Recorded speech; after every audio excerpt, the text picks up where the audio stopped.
dakwah ini jangan selalu berpikir dai itu ustadz ini saja dai atau guru-guru. Seakan-akan madui ini tidak ada kewajibannya di dalam berdakwah, tidak ada tanggung jawabnya.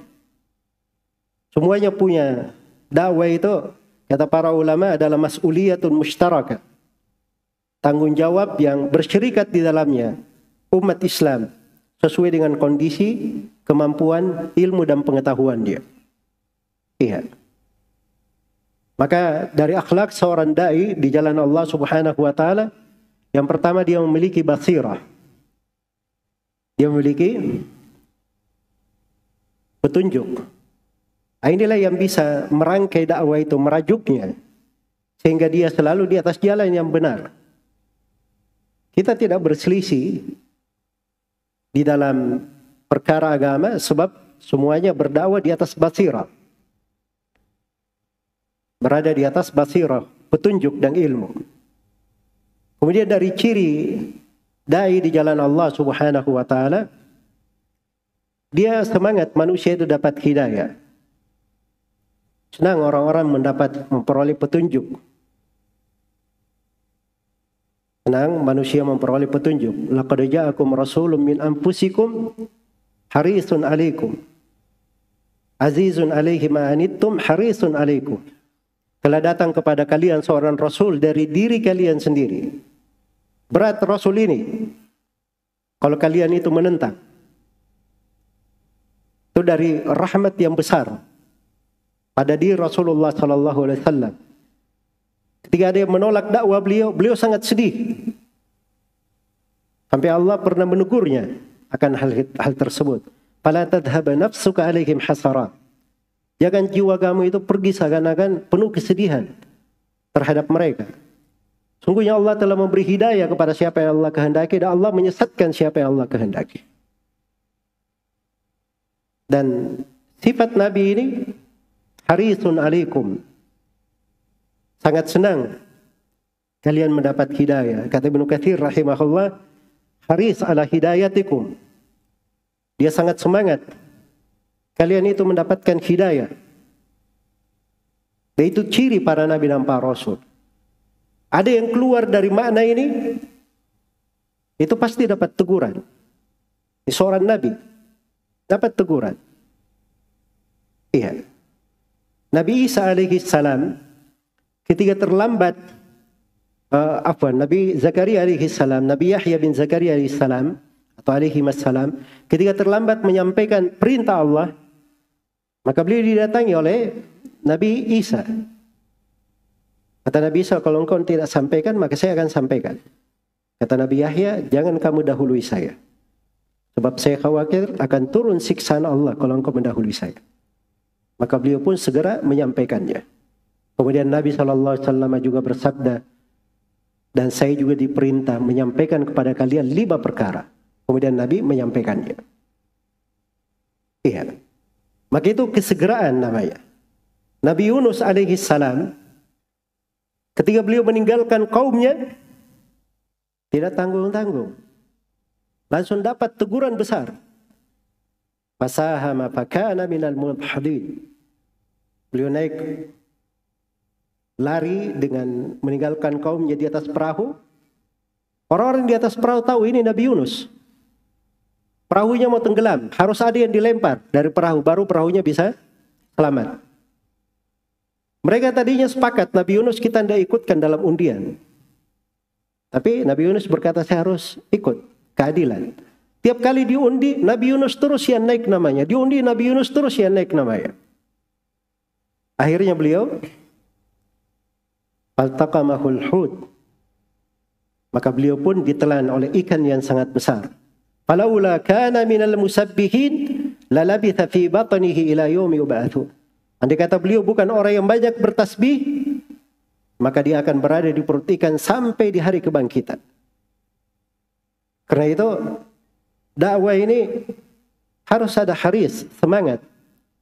Non-muslim saja, kita ajak mereka masuk ke dalam Islam. Apalagi seorang muslim yang jauh dari sunnah, kita dekatkan mereka kepada sunnah. apalagi saudara kita di atas sunnah, maka harusnya lebih kita dekatkan lagi di atas sunnah. Jangan kita itu jadi model-model, kalau ada luka, sedikit-sedikit lukanya dibuka lagi. Lukanya dibuka lagi. Tidak pernah sembuh yang kayak begituan. Dan itu sifat dia tidak baik. Jangan kalau ada luka jarinya, wah ini mengganggu ini, potong aja, buang supaya tidak mengganggu. Itu tidak masuk akal pada seorang, pada dirinya, apalagi terhadap saudaranya. Ada lagi tipe-tipe lain, namanya penggali kuburan. Tahu penggali kuburan? Hah? Sudah terkubur, sudah selesai, digali-gali terus. Ini setiap kali ada masalah selalu senang dia ungkip, dia uraikan. Itu tidak akan pernah menyelesaikan permasalahan. Itu bukan seorang yang semangat manusia itu di atas hidayah, senang petunjuk untuk orang lain. Seorang mukmin itu lembut kepada sesamanya, apalagi kepada saudaranya. Di dalam sholat berjamaah saja, kalau kita meluruskan shaf, Nabi SAW bersabda, walinu bi'aidi ikhwanikum. Berlemah lembutlah kalian dengan tangan-tangan saudara kalian.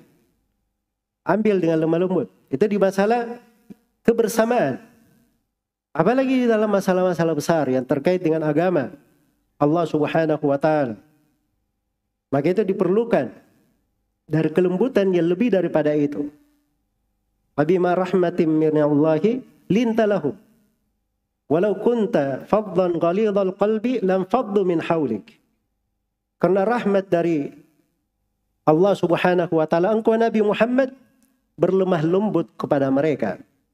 Andai kata engkau itu keras dan kasar hati, mereka semua akan berpaling, berlari darimu. Berlari darimu.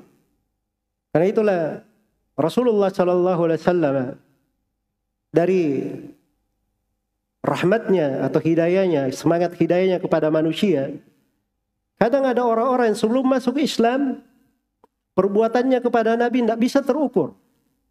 Dari kezaliman, perbuatan keji. Tapi bersamaan dengan itu, setelah Nabi SAW berkuasa ke Mekah, ternyata beliau melakukan hal yang tidak pernah difikirkan oleh kaum musyrikin. Beliau membalas keburukan dengan kebaikan, dan beliau berbuat dari kebaikan yang tidak pernah ada di sejarah orang-orang dimanapun. Beliau katakan, siapa yang masuk ke rumah Abu Sufyan maka dia akan aman. Beliau memaafkan orang-orang.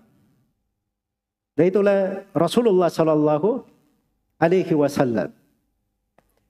Dan memang itu sifat harus ada. Itu sifat yang ingin mengukir sejarah di tengah manusia. Dan menginginkan apa yang dia lakukan kekal untuk dia kebaikannya di dunia dan di akhirat. Karena itu Nabi SAW di dalam hadits yang diriwayatkan oleh Imam Ahmad, Abu Dawud, At-Tirmidzi, An-Nasai dan Ibnu Majah dari Anas bin Malik radhiyallahu taala anhu, kata beliau, innallaha huwal musa'ir qabidul basitur razzaq. Sungguhnya dialah Allah al-musa'ir yang menetapkan harga, yang menahan dan menghamparkan, dan dialah yang maha memberi rezeki. Wa inni la arju an alqa Allah wa la yatlubuni ahadun bimadlamatin fi damin wala mal. Kata beliau, dan sesungguhnya saya berharap berjumpa dengan Allah Subhanahu wa ta'ala, keluar dari dunia ini dalam kondisi tidak ada yang menuntut saya. Tidak pada darah, tidak pula pada harta di tengah manusia. Maka itu seorang dai, dia ingin keluar dari dunia ini sebagaimana dia ingin manusia itu di atas kebaikan. Dia ingin keluar dari dunia ini dalam keadaan selamat, membawa keberuntungan. Tidak ada ketersangkut pautan dengan manusia dalam hal kezaliman, dalam hal melanggar hak-hak orang. Itu adalah hal yang dijaga oleh Rasulullah Sallallahu Alaihi Wasallam. Padahal beliau adalah seorang yang sangat jauh dari dosa, sangat terpelihara dirinya, sangat baik terhadap manusia. Bersamaan dengan itu sabda beliau. Dan itu ucapan beliau. Apalagi kita ini. Kita yang banyak berlaku zalim pada diri kita. Kadang sering berlaku zalim kepada saudara-saudara kita. Dan kadang kita berbuat hal-hal yang tidak baik pada orang-orang. Tapi kadang tidak berpikir bagaimana caranya dia keluar dari dunia dalam keadaan dia selamat. Karena itu dari tujuan pokok dari dakwah di jalan Allah dan maksud dakwah itu bagaimana orang-orang itu selamat di dunia dan di akhirat. Nabi SAW pernah masuk menjumpai seorang anak muda Yahudi dalam keadaan sakarat. Lalu dia berkata kepadanya, mengajaknya masuk ke dalam Islam, bersyahadat. Maka anak muda ini melihat kepada ayahnya, Yahudi. Maka ayahnya berkata, ati Abul Qasim, taatilah Nabi Muhammad. Maka anak ini pun berkata, asyhadu an la ilaha illallah wa asyhadu anna Muhammadar Rasulullah. Dia bersyahadat. Kemudian Nabi SAW keluar dari rumah anak muda itu seraya berkata, alhamdulillahilladzi anqadahu minan nar. Segala puji hanya untuk Allah yang menyelamatkan dia dari api neraka. Maka itu adalah ciri dakwah di jalan Allah Subhanahu wa ta'ala. Kemudian dari sifat seorang dai, rahimun bin nas, sangat merahmati manusia. Harisun alaikum bil mu'minina raufur rahim. Sifatnya Nabi dan terhadap kaum mukminin rauf, ra'fah. Ra'fah itu lebih tipis, lebih lembut daripada rahmat. Kemudian dipakai kata rauf yang menunjukkan mubalaghah. Sangat merahmati, sangat mengasihi. Iya. Itu dari sifat beliau. Rauf terhadap kaum mukminin. Karena itulah Syekhul Islam Ibnu Taimiyah rahimahullah berkata, ahli sunnah a'lamun nasi bil haqq wa arhamun nasi bil khalq. Ahli sunnah itu adalah orang yang paling mengenal kebenaran. Orang yang paling mengenal kebenaran.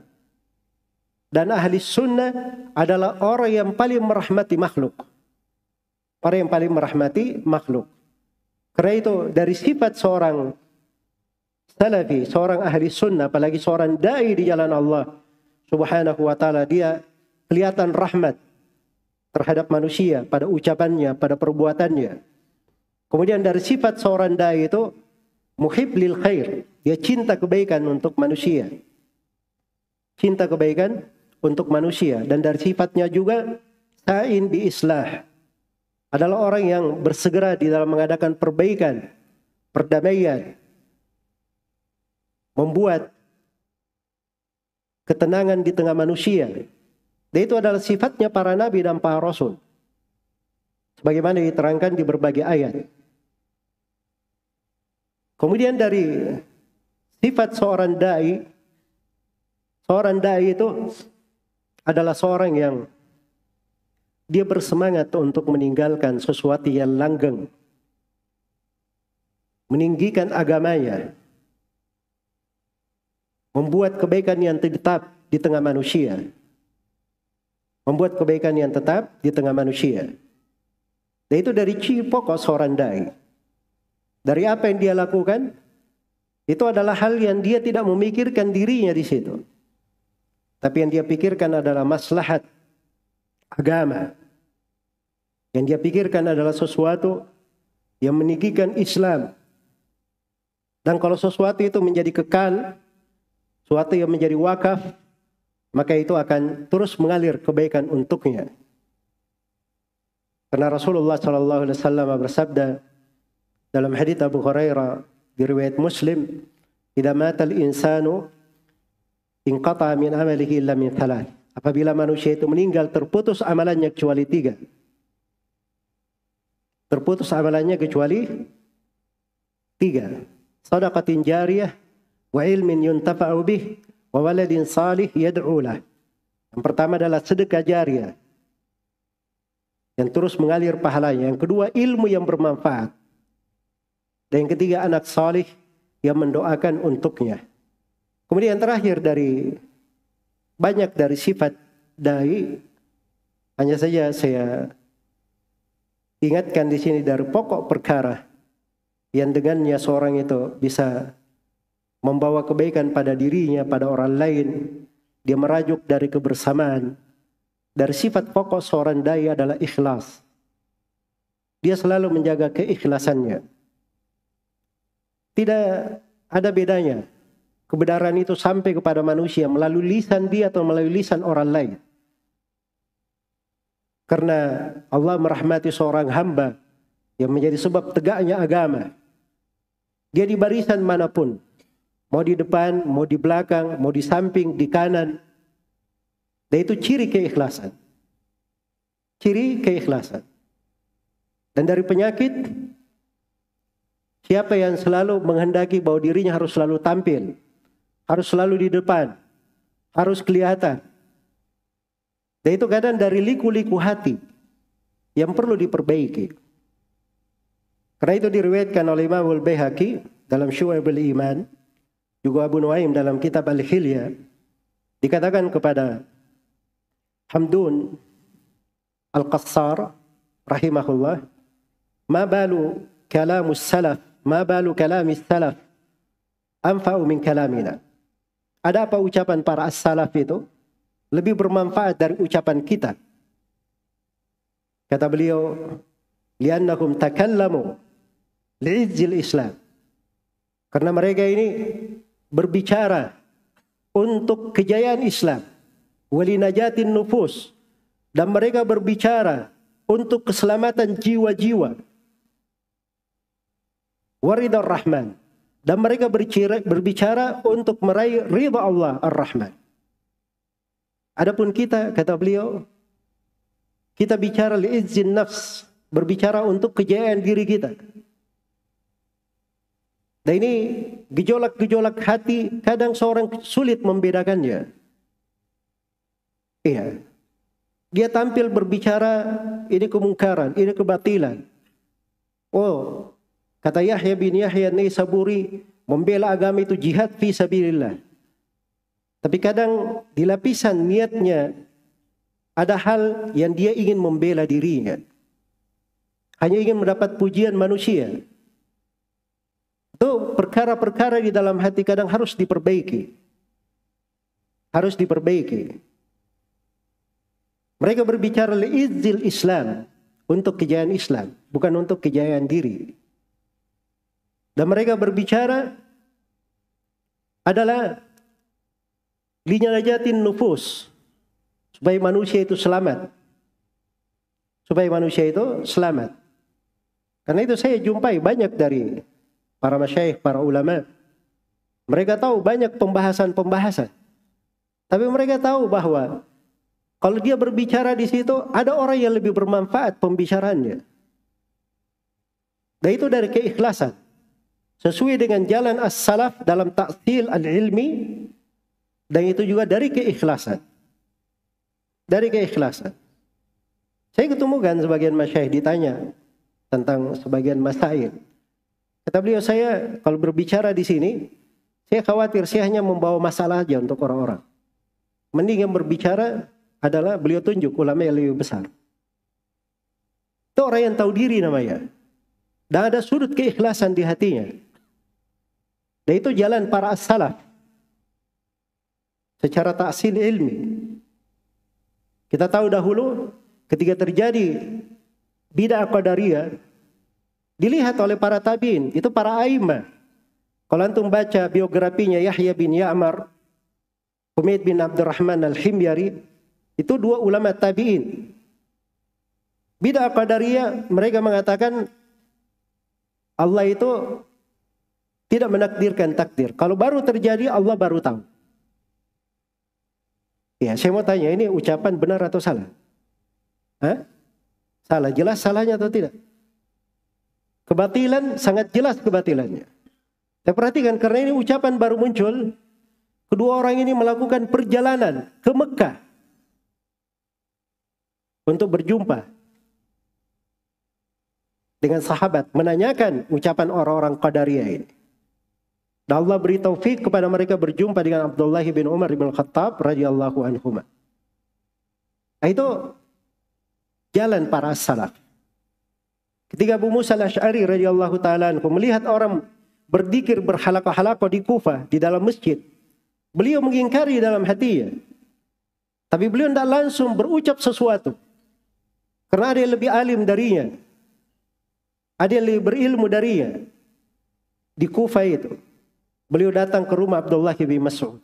Beliau sampaikan kepada Abdullah bin Mas'ud. Abdullah bin Mas'ud yang datang memberi nasihat akan hal tersebut. Karena Abdullah bin Mas'ud waktu itu menggabungkan antara dua hal. Antara imarah dan al-ilm. Ibnu Mas'ud radhiyallahu ta'ala. Karena itu beliau menjadi rujukan. Iya. Dan keikhlasan itu akan membawa seseorang berlaku dengan hal yang seimbang. Akan membuat jalannya mudah. Kalau dia bagus dalam keikhlasannya. Maka ikhlas ini dari amalan yang harusnya selalu diperbaiki oleh seorang dai. Harus selalu dia perbaiki untuk seorang dai. Di dalam amalannya, perbuatannya. Jangan sampai dia keluar dari makna ini. Dan dari hal yang harusnya selalu kita ingat.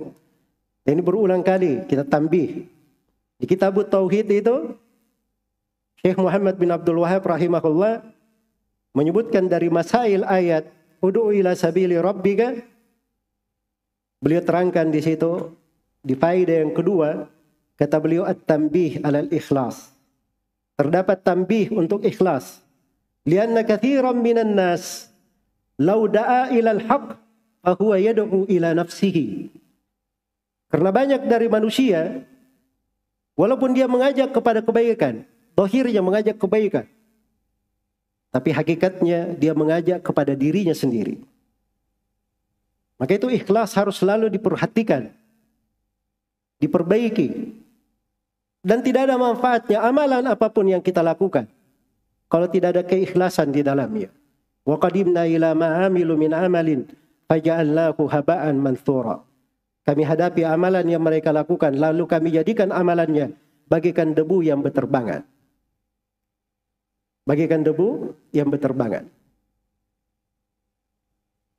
Dan 3 orang yang paling pertama dipanggang di api neraka, itu bukan disebutkan pelaku kekufuran, kesyirikan. Dan pelaku dari kefajiran. Tapi mereka disebut adalah pelaku amalan-amalan salih.